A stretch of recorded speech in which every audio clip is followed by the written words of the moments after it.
And so I ran martial arts schools for many, many years. 16 years I had multiple martial arts schools. And I taught a lot of students, a lot of things. And one of the things that I liked teaching them was that even when you don't feel like doing something, that you could change your state of mind and do it anyways. And I thought that was a really valuable skill because in NLP they actually show you how to do state changes. And I had been doing that in martial arts without knowing the particular NLP formula for a long time. I just knew how to do it. I knew how to get a student to do it. If they wanted to. I mean, I couldn't force them to do it, of course. Well, some I did a little bit maybe. But most of them, it was all voluntary. And so what I want to teach you today is a way that I'm going to demonstrate something here, and then I'm going to bring out some other tools, some boards I have here. And for those of you that would like to, and I'm sure some of you have taken martial arts before, so you've done this exercise, but this board here, if I show you a technique and I show you how to do a state change within a minute, I guarantee you can break this board within a minute. It's very, very easy. The only thing that makes it very difficult is this, okay? Now, if you think that's a hard surface, this patio stone here is much harder, okay? I pick these up. This is solid cement, or whatever they make it out of. I have to be very careful because I learned my lesson. I've been doing this for years, although I haven't broken a brick for probably about 30 years now. Okay, and we used to break them so many that they used to have a section just for us. And Patrick and I went to the lumber store to pick up some more boards yesterday, and they have a lumber bin full of boards cut to this size. And I said, where are the breaking boards? Oh, this way over here, you want these ones? But the bricks, not a lot of people break the bricks like this size anymore. There are other bricks that they break. The reason why I picked these up is because they're solid, and you can tell if they've been heated. A lot of martial artists will heat them to make them brittle so they break easier. And sometimes they'll chip a little crack in them to make them crack easier. I don't do that. Pick them straight up from the garden store. And you see, the reason I don't do that is because nobody told me that's what you should do. Seriously. Years later, I was hanging out with other accomplished martial artists, and and they'd say, yeah, I had to break the bricks tonight. And I'd say, bake the bricks? What are you talking about? He says, yeah, we bake them and then we break them. It's easier. I go, damn. So, if we look at it from a form of visualization, what I need to do is I need to put myself in a state and say, how is this thing going to break? And through experience, I can tell you how it's not going to break. It's not going to break if I don't have the correct speed and power and precision in the impact point that I need to hit it at. Because there's no secret to how this breaks. It's a certain amount of pressure, which is delivered from a certain amount of speed and force. And if you do it properly, it has a breaking point, and it'll break.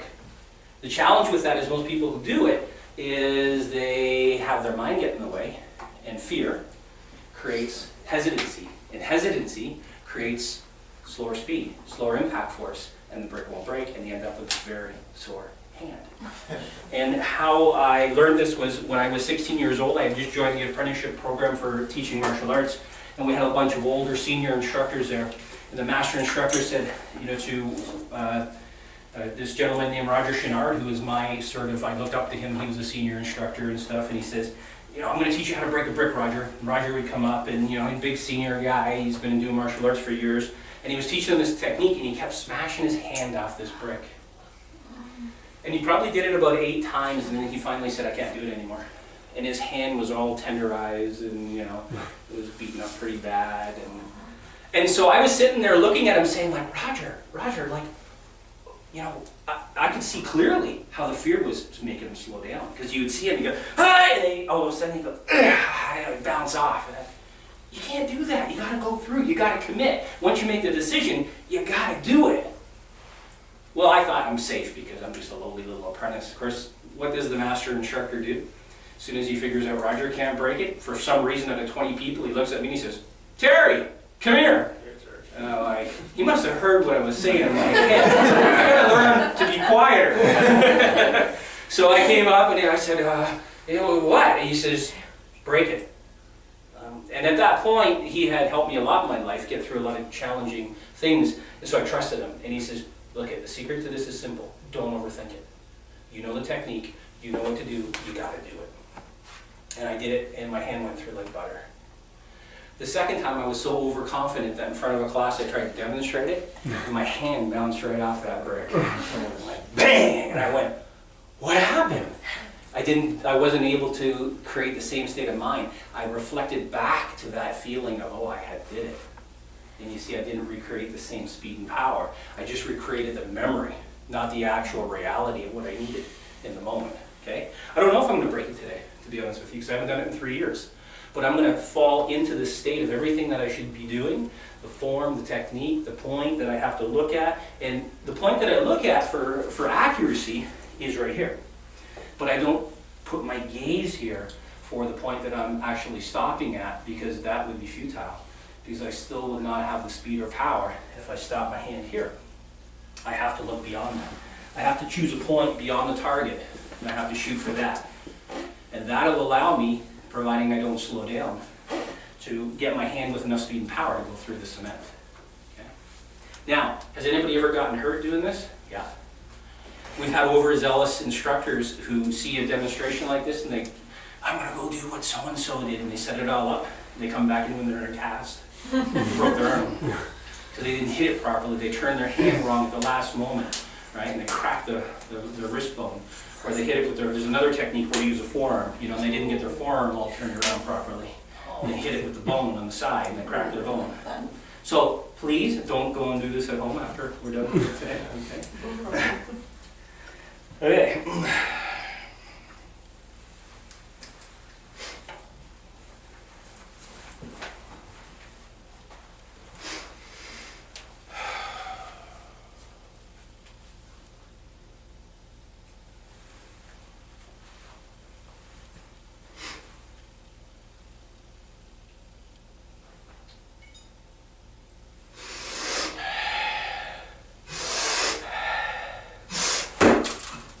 See? That's how hard it is. Now, we're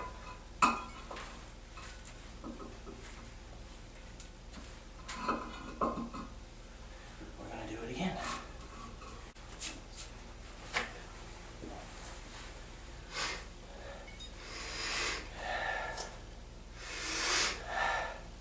Yes!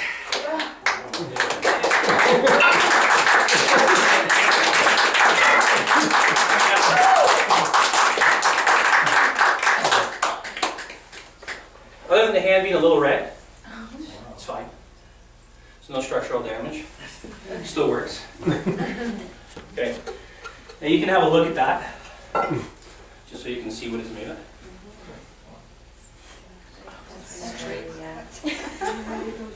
I got a patio that you can come and help me with. Okay. Now, for a moment there, I thought I had done the wrong thing, which was buy one that's steel reinforced. I've done that before. I'm in the middle of 150 people on stage in a convention center, and little did I know that they started steel reinforcing those particular type of bricks. So I actually broke it, but it wasn't dropping. And I'm like, it's cracked right through. So I get it, and I go like this, and there's like these steel bars. Oh. That's right. All right, so, yeah. So here's the thing is, and the interesting thing is that today when I was doing this, before Patrick said, okay, you're up, I'm like, oh man, I just ate lunch. I don't really feel like doing it, I mean, it takes a lot of focus, it takes a lot of energy. As you can see, the first time I didn't go through it. I had to up my game. I had to say, you know it works, you've done it before, you gotta get into the right zone. You gotta get into the right state, and you gotta follow those principles that make it work to a T. If you do that, then you're gonna make it work.